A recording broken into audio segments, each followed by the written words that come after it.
Hello everyone, welcome to our YouTube channel. Today we will learn from very basic introduction to biology and what is biology, then history of the cell and some characters that distinguish living things from non-living things. That's all. Let's proceed toward the video. So the most basic question is what is biology? The answer to this question is already hidden in the word biology. So biology word has a Greek origin. It is combination of two Greek words. One is bio and another logos. Bio means life and logos mean to study. So you can say that biology mean the study of life, which include every living things and some characters that distinction living things from non-living things. In biology we study birds, animals, insects, fungi, microbacteria, everything. So, biology is scientific study of life, organisms, their interaction among each other and to their environment. For example, organisms have interaction with the air, like they breathe in air, they have interaction with the food they eat and they get energy. And they have some kind of predator prey relationship. One is eating other organisms, and some do have benefits relationship like symbiosis. One is getting benefit and other is also getting benefits from other organisms. So such kind of relationships are studying and in biology. So another thing we should know that why living things are called as living things. So we have to see that why what characteristics made living thing as living and non-living thing as non-living. So there are some characteristics that are very basic in among living organisms. Let's see one by one each. The most basic character is respiration. You can say breathing. We exchange gases with air, like we inhale oxygen and we exhale carbon dioxide. Another is we do eat food, like we eat food and we get energy from our environment. Like we do eat sandwich, we do eat fruit, vegetables, and we do respond to stimuli like effects actions, and we do respond to heat and cold, etc.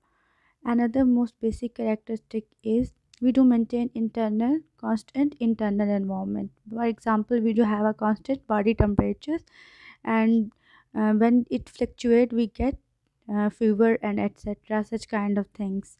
And excretion is also a basic function of living things. We do excrete via urination and sweating. There is one more characteristic that make living organism very unique. Can you guess what? With the passage of time, we living organisms do evolve. Like we develop different kind of features which are useful for us. You can see that first there was monkeys, apes, then they will transform into human. Their lifestyle improves, their living standard improves. So this is very unique characteristics of living organism that make us very unique. So that was the evolution that was making us unique. So another unique characteristic of living organism that will transfer our developed and evolved character to next generation is genetics. We pass on the genetic material from one generation to other, so that evolution can pass from ancestor generation to next generation. That is also very unique character.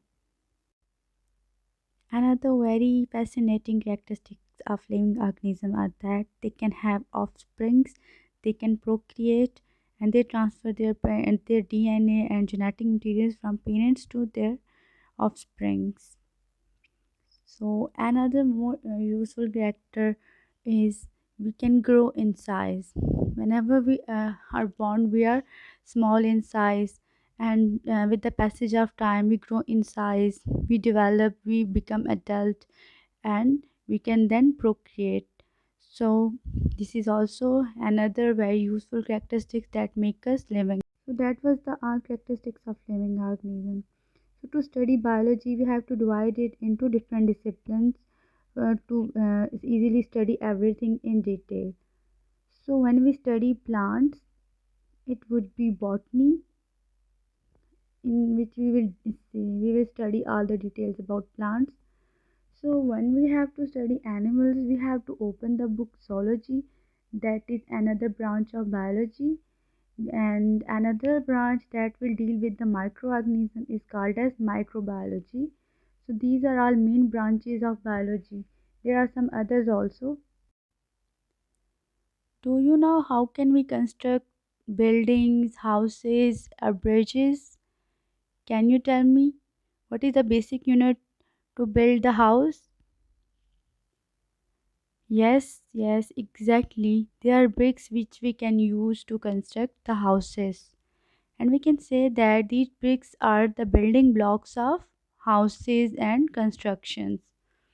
So, by looking at organisms and humans, can you tell me what are the building blocks of organisms? Can you guess it? So, the answer to our previous question is lying in the answer to our next question. This question, what is cell? So, look at the picture of cell. Now, you can tell me what are the building blocks of human organisms. Okay, so the basic structure and function unit of life is cell. You can say that the building blocks of humans and other organisms are cell. So it is a basic unit to construct the human, to construct the organism. So by looking at organisms like human, plants, animals, we have to see that levels of organization, like how different cells make organism. First of all, there are organelles which work together and they live together under one cell membrane, cell wall, and they will construct the whole cells like mitochondria, nucleus, cytoplasm, ribosomes. They all together make one cell. So when different types of cell together live and work, they will make the tissues. So tissues perform similar functions.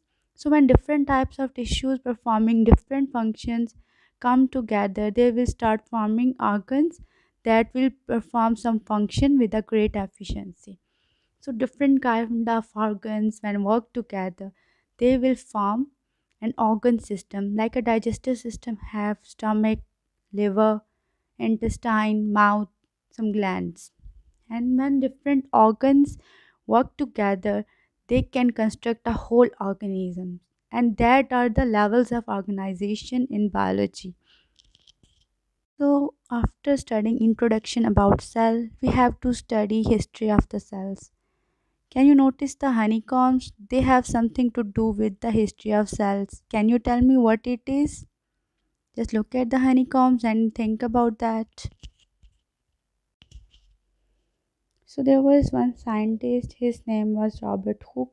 He was engineer by the profession and he was working on invention of microscope. He invented a very simple kind of microscope and he took just a bark cork or a bark of some tree and he just visualized it under his simple microscope. That is his simple microscope, and what he noticed was there are small honeycomb like structures which he named as cells.